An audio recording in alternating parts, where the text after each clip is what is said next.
You know, this is why I go yard sailing, to find some expired Batman and Robin the movie phone cards.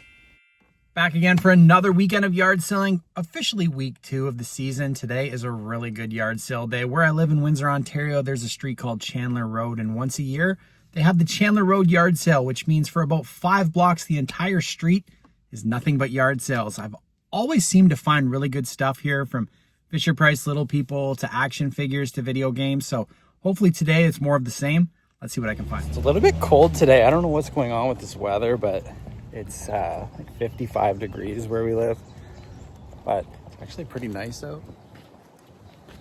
Lots of yard sales. They're still kind of setting up, so maybe we'll get lucky and be the first ones at them. This is one of my absolute favorite weekends of the season. It's the biggest yard sale day, usually of the year. This is a whole street, about 5 blocks full of yard sales, and it started off pretty good. We got there a little bit early, but I did uncover a PS4 controller for $5, and it works.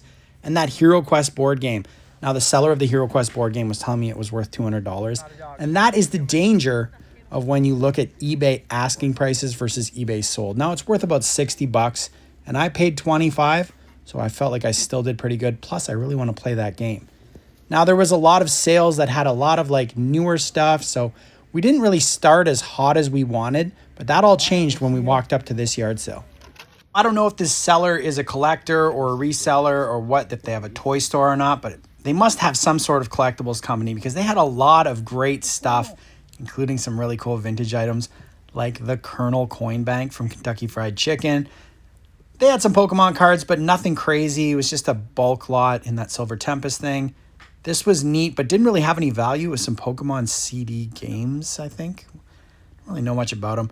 These were great. They've been there the last 2 years. They're a little bit overpriced. They're the old school water ring toss games, and for $30, they're pretty beat up. But the price was right on this Tron book record combo for $5, so I had to get that. There was really like about 5 or 6 separate tables full of different kind of stuff, so had to really have an eye. Now, that's something that I almost bought. It was the whole collection of the Burger King Simpsons dolls from 1990 for $30. You could also get a couple of Simpsons Pez in there. I passed on it because I've got most of those, and they were a little bit beat up. You can see they're a little bit dirty, but I did see somebody rehome them because they were walking by with them in their cart. I knew those weren't going to last long. I was on the fence about those Star Wars watches. Just something about them being 15 and the fact that I would have to take them out of the box. I passed on those as well. There was a good mix of vintage and newer stuff there. I found a Switch game, and I passed on that Cabbage Patch radio. I've never played this Switch game, but it looked pretty fun, and for $20, can't really complain. I had that Captain Crunch tin when I was a kid. I swear it's like ingrained in my memory from when I was a little boy having that. And these were neat. It was a whole collection of these little drinking cups that were all different literature characters like Robin Hood, Ebenezer Scrooge, Alice in Wonderland. They wanted $40 for the whole rack plus the cups. I didn't have enough to carry it because we had to walk the street and I wasn't going to load it on my back. But if it was just a solitary yard sale, I probably would have grabbed that and sold the cups off individually. The thing I love most about yard selling is the stuff that you just see randomly on a table, like a unopened 6-pack of Shack Attack pack themed Pepsis from back in 1993. Like, how would you keep those for so long? It might not have been 1993, but you know what I'm trying to say. Then we went to this one yard sale that was at the end of the street in an alley, and they had nonstop Disney stuff. This lady must have been a Disney mega fan. She had all kinds of different little Disney things, like that Oogie Boogie. I guess it's like a popcorn bucket, Frozen Power Wheels, and this giant dinosaur play school. I forget what it's called. I've done a short on it before, but this one was in way better shape than what I saw at the thrift store, and it was only $60. But I was not carrying that all over the place with me, so I left it there, even though it's amazing and would make a great piece to have in a collection. This lady had so many bins full of stuffies, including Beanie Babies, Mickey Mouse stuff, and some of the larger tie beanies. So I grabbed a few of the Mickey Mouse ones that were pretty cool. I ended up with a couple Steamboat Mickeys, a Scarecrow, and I think the Prince and the Pauper is the other one I grabbed. You'll see at the end of the video, but yeah, I think those are the ones. And I picked up the Masters of the Universe Skeletor ornament, and in this box, there were some 90s Star Wars animals. This one was missing a horn, But I did grab Reek, and the batteries worked on them when I changed them up and cleaned it up. So much random things to see. It was a lot of toys, a lot of collectibles, including that Goblin Queen from X-Men 97, some Pokemon cards that Peyton went through, but it was all bulk for $15. Pokemon market's just out of control right now.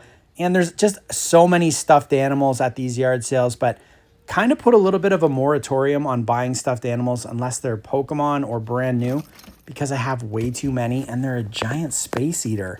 They take up so much space, so they've got to really, really be good for me to grab them. That was a 90s mini poster, I guess, picture frame thing. And then this yard sale, over the course of the years that we've been going, they've thinned out their toy collection because their kids have gotten older. So this was the end of it. Kind of sad because I have found some really, really great stuff at this yard sale over the years. And now that they're finally getting out of it, it's a little bit bittersweet.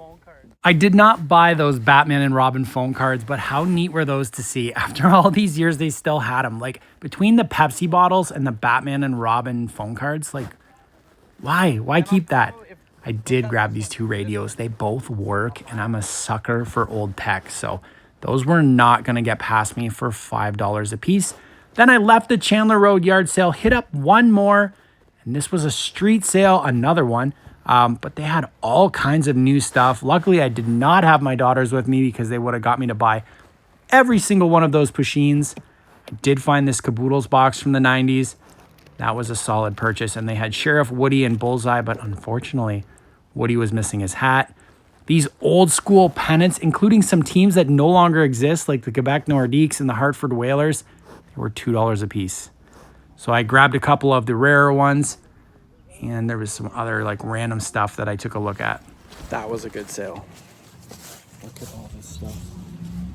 Here's a look at this weekend's entire yard sale haul. As you can see, I grabbed more stuffies than I probably should have since I have a moratorium, but they were in really good shape, and some popular ones. The pennants and the Christmas ornaments are always popular sellers. I grabbed the Hobbit on audiobook for me. I'm not selling that. Then a Star Wars R2-D2 Tamagotchi, as well as Reek from Attack of the Clones. Then right here you've got the Pikachu backpack, the M&M stuffed animal, the Sylveon Mimikyu, and a bunch of Mickey Mouse stuffed animals that are brand new with their tags from that collector. Those are going to do well. Then I found this Star Wars giant Pez dispenser that lights up and plays music. Yeah, that's awesome. These 2 Disney, I guess they're popcorn buckets or some sort of carrying case. The Caboodles and Hero Quest, which has all its pieces. So that's always a good find. And finally, probably the find of the weekend are these 2 old radios.